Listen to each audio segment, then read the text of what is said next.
Assalamualaikum, jumpa lagi sama aku Mama Baim. Di video kali ini aku mau bikin siomay udang lengkap dengan bumbu kacangnya yang kental dan enak banget.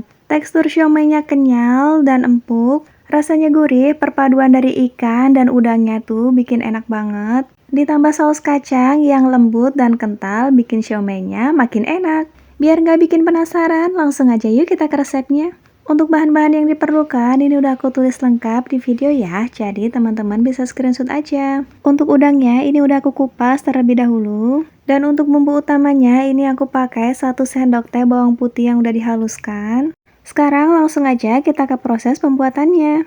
Ini aku mau tumis 1 sendok teh bawang putih yang udah dihaluskan dengan 50 ml minyak goreng. Untuk menumis ini gunakan api kecil aja, supaya bawang putihnya nggak cepat gosong. Nah, setelah bawang putihnya layu, selanjutnya masukkan 1 batang daun bawang yang udah dipotong-potong. Tumis lagi sebentar sampai daun bawangnya layu. Nah, ini bisa kita matikan dulu apinya. Selanjutnya, parut 100 gram labu siam. Fungsinya labu siam ini supaya tekstur siomaynya nanti lebih kenyal. Selanjutnya, ini aku mau peras labu siam yang udah diparut tadi. Kita buang air labu siamnya.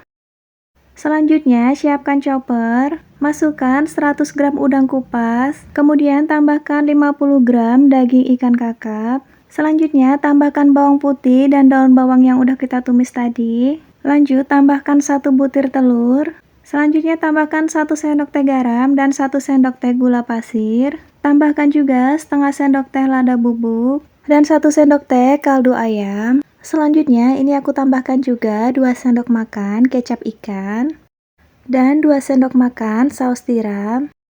Terakhir, ini aku tambahkan labu siam yang udah diparut dan diperas airnya tadi. Kemudian, semua bahan ini kita chopper sampai lembut. Nah, ini semua bahannya udah halus, udah selesai dichopper. Selanjutnya, siapkan mangkuk besar. Masukkan 200 gram tepung tapioka ke dalam mangkuk. Kemudian masukkan bahan-bahan yang udah kita chopper tadi. Selanjutnya aduk sampai semua bahannya tercampur merata. Nah, di awal video tadi tuh sebenarnya aku udah siapin 50 ml air, tapi ternyata adonannya ini tuh udah pas, jadi nggak aku kasih air sama sekali. Nah, untuk panci pengukusnya ini sebelum dipakai aku olesin dulu pakai minyak goreng, supaya nanti siomaynya nggak lengket saat dikukus, atau kalau mau diganti dengan margarin juga boleh ya. Nah, sebelumnya ini aku udah kupas 5 buah kentang, dan karena ada 1 yang besar jadi aku potong jadi 2 bagian. Lanjut, ini aku mau cetak siomaynya. Untuk membuat siomaynya ini aku pakai 2 buah sendok seperti ini. Ini supaya tangannya nggak kotor. Dan kalau hasil siomaynya itu nggak bulat sempurna, nggak apa-apa ya. Dan untuk ukurannya ini dikira-kira aja 1 sendok makan seperti ini. Lakukan pencetakan siomay sampai adonannya habis.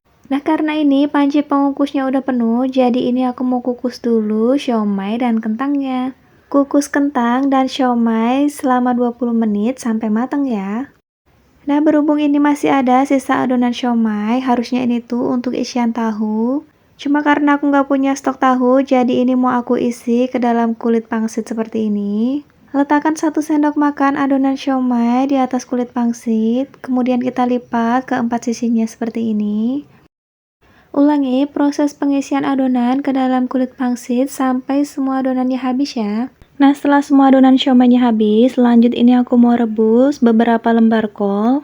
Untuk merebus kolnya ini sebentar aja, cukup sampai kolnya layu. Nah, setelah kolnya layu, bisa segera kita angkat dan tiriskan. Dan ini untuk siomay dan kentangnya yang kita kukus udah mateng. Karena ini siomaynya udah mateng, jadi ini udah bisa ditumpuk. Selanjutnya ini aku mau masukin pangsit isi siomaynya. Karena di tempat pengukusnya kecil, jadi ini mau aku geser lagi siomaynya. Kemudian ini aku mau tambahkan 3 butir telur yang udah aku rebus sebelumnya. Dan juga beberapa kol yang udah direbus tadi dan ini udah aku gulung kolnya. Selanjutnya ini mau aku kukus kembali selama 15 menit sampai pangsitnya mateng. Lanjut ini aku mau bikin saus kacangnya. Untuk bahan-bahan yang diperlukan ini udah aku tulis lengkap di video ya, jadi teman-teman bisa screenshot aja. Sekarang langsung aja kita ke cara pembuatannya. Pertama, siapkan wajan, kemudian masukkan 70 ml minyak goreng. Goreng 100 gram kacang tanah dengan api sedang. Jangan lupa untuk sering dibolak-balik ya, supaya matangnya merata. Setelah kacang tanahnya berwarna kecoklatan, segera angkat dan tiriskan. Lanjut, kita goreng cabai keriting, bawang merah, dan bawang putih. Buat teman-teman yang suka pedas, ini untuk cabenya bisa ditambah dengan cabai rawit sesuai selera ya. Nah, kalau cabenya udah layu seperti ini, bisa kita angkat dan tiriskan. Selanjutnya, siapkan chopper. Masukkan kacang tanah dan cabai yang udah digoreng tadi. Tambahkan 100 gram ubi yang udah direbus. Selanjutnya, tambahkan 250 ml air dan kita chopper sampai semua bahannya lembut. Nah, kira-kira seperti ini teksturnya, ini udah lembut banget. Selanjutnya, tuang saus kacang ke dalam minyak sisa bekas goreng cabai tadi. Selanjutnya, tambahkan 500 ml air. Lanjut tambahkan gula pasir dan gula merah. Tambahkan juga daun jeruk, ini aku buang dulu bagian tulangnya. Terakhir tambahkan garam dan micin. Kemudian aduk-aduk sampai semua bumbunya tercampur merata. Ini sambil kita masak bumbunya pakai api sedang cenderung kecil. Untuk proses memasak bumbu kacang ini memang cukup lama ya, harus sabar. Masak sampai airnya menyusut dan bumbu kacangnya ini mengeluarkan minyak sendiri. Setelah bumbu kacangnya mendidih, tambahkan 1 sendok makan air asam jawa. Untuk air asam ini sebenarnya untuk penyeimbang rasa ya, biar nggak terlalu manis. Nah, ini untuk saus kacangnya udah mengental dan airnya juga udah menyusut. Dan ini juga udah mulai keluar minyak-minyaknya seperti ini. Aduk-aduk sampai bagian bawahnya supaya nggak gosong. Nah, ini untuk saus kacangnya udah jadi, bisa kita matikan apinya. Dan ini untuk siomaynya juga udah mateng, udah siap disajikan. Baru dibuka gini aja, itu udah kecium aroma siomaynya itu enak banget, perpaduan dari udang dan ikan. Apalagi kalau disajikan pakai saus kacang yang gurih dan kental kayak gini. Beneran rasa siomaynya ini enak banget, gurih dan teksturnya juga kenyal. Cocok banget dijadikan menu untuk cemilan keluarga ataupun ide jualan. Semoga resep ini bermanfaat dan jangan lupa recook ya.